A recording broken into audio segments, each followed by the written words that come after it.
واه تازه نوی او په زړه پورې خبر نجیب الله زدران ښه وځلید او د نبي له لوبډلې بریا خپله کړه. ګرانو زړه ته رانږدې مینوالو السلام علیکم. د بنګلادیش تجارتي لیګ په نننۍ لوبه کې نجیب زدران او محمد نبي هم ولوبېدل چې د نجیب زدران په زړه پورې توپخانه ترسره کړه او د محمد نبي له لوبډلې څخه بریا خپله کړه. د بنګلادیش تجارتي لیګ په 22مه لوبه کې د کلنا ټایګرز او رنګپور رینجرز لوبډلې مخامخ شوې. په پیل کې د لوبې پچه د رنګپور رینجرز لوبډلې وګټله او لومړی د کلنا ټایګرز لوبډلې ته د توپخانې بلنه ورکړه.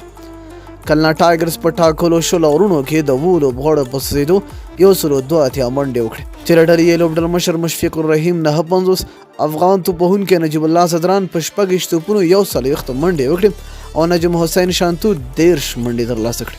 د رنګپور رینجرز له لورې مستفیض الرحمن 3 لیوس ګریګوري 2 او محمد نبي 1 وکټ ترلاسه کړ.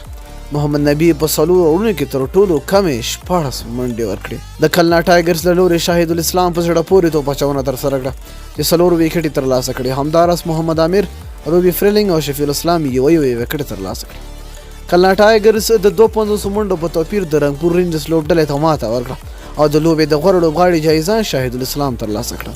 یادولو ده چې په نننۍ لوبه کې د رنګپور رینجرز لوبډلې لپاره شین واټسن هم ولوبېده چې هغه د لوبډلې لوبډل مشر هم ټاکل شو. ښه توپخونه یې ونه شوه کولی.